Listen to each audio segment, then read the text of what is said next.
Lieutenant General Jagjit Singh Aurora was a three-star general in the Indian Army. He was the general officer commanding-in-chief of the Eastern Command during the Indo-Pakistani War of 1971.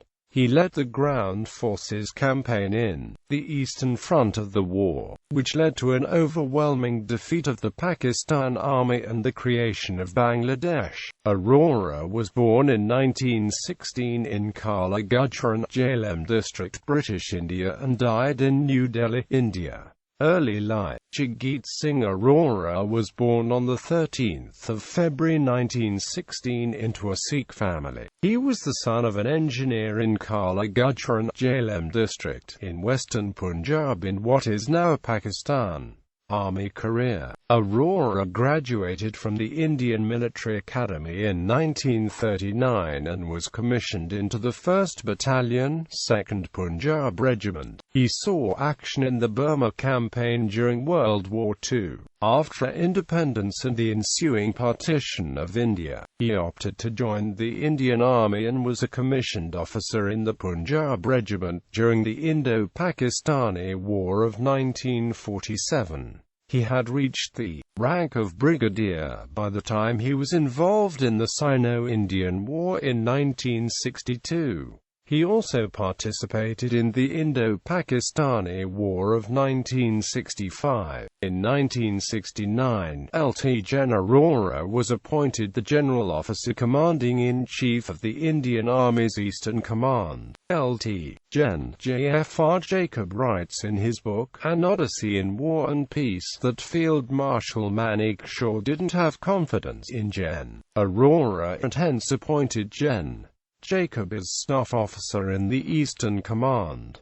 On Gen. Jacob questioning that why then Manekshaw chose Gen. Aurora as the Eastern Army commander, Manekshaw replied, I like to have him as a doormat. East Pakistan. In March 1971, the Pakistan Army launched Operation Searchlight to curb the Bengali nationalist movement in East Pakistan. The operation resulted in the 1971 Bangladesh atrocities, including the systematic murder of Bengali intellectuals by the Pakistan Army. The ensuing violence led to almost 10 million Bengali refugees fleeing from East Pakistan into India. A spontaneous Bengali guerrilla force, the Mukti-Bahini, was formed in response. This force, along with the newly formed Bangladesh forces, consisting of Bengali defectors from the Pakistan Army under the command of Colonel Muhammad Atal Ghani Osmani, were engaged in escalating hostilities with the Pakistani Army for the next 8 months, with tensions escalating between India and Pakistan and anticipating possible hostilities. Aurora oversaw the logistical preparations of the Indian Army on the Eastern Front, including the improvement of roads, communications and bridges, as well as the movement of 30,000 tons of supplies close to the border with East Pakistan. At the outbreak of the war on 3 December 1971, as Eastern Army Commander, Gen. Aurora oversaw the Indian ground forces into battle in East Pakistan. In a meticulously planned operation, forces under Aurora's command formed numerous small combat teams and launched a four-front attack with the strategy of confronting and defeating the Pakistani forces on selected fronts, while bypassing Pakistani forces on others. In under 2 weeks, his forces advanced from the Indian border to capture Dhaka, the capital of East Pakistan. The unified commander of Pakistan Armed Forces Eastern Military High Command, Lieutenant General Amir Abdullah Khan Niazi, was forced to sign an unconditional instrument of surrender. The photograph of Niazi and Aurora at the signing of the instruments of surrender became an iconic image of the war. with The Guardian describing the scene as the glum Pakistani officer bowed over his signature, the turbaned figure beside him showing not a scrap of elation. The 90,000 Pakistani troops under Niaz's command surrendered to General Aurora as prisoners of war. Pakistan lost almost 57,000 square miles of its territory and 70 million of its people to the newly formed nation of Bangladesh.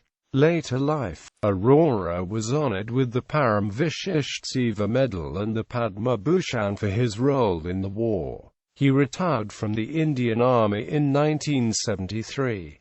Lt.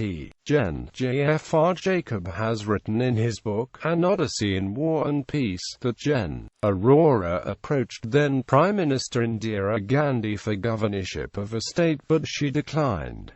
Jacob also writes that Gen. Aurora and Mrs. Aurora were a regular part of social life of Calcutta. In 1984, Aurora fiercely criticized the Indian National Congress leadership following Operation Blue Star, which flushed out armed Sikh militants who had taken up positions inside the Golden Temple in Amritsar but also caused extensive damage to the holiest shrine of Sikhism. Subsequently, he spent several years as a Member of Parliament in the Rajya Sabha, the upper house of the Indian Parliament, for the Akali Dal, Sikh political party. Aurora was also an active member of the Citizens' Justice Committee which provided pro bono assistance to Sikh victims of the 1984 anti-Sikh riots, who were attacked or killed by mobs orchestrated by the Congress Party in New Delhi. Following the assassination of Prime Minister Indira Gandhi by her Sikh bodyguards' death, Jagjit Singh Aurora died on 3 May 2005 at age 89 in New Delhi. He was survived by a son and a daughter. After his death, the gratitude of Bangladesh to General Aurora was emphasized in a message to India from Morshed Khan, the Bangladeshi foreign minister, stating, "Aurora will be remembered in the history of Bangladesh for his contribution during our War of Liberation in 1971, when he led the Allied forces." The site of the Pakistani surrender, where Lt. Gen. Niazi signed the instrument of surrender with Lt. Gen. Aurora on 16 December 1971, is being converted into what will be called Independence Square. The plans include the installation of an eternal flame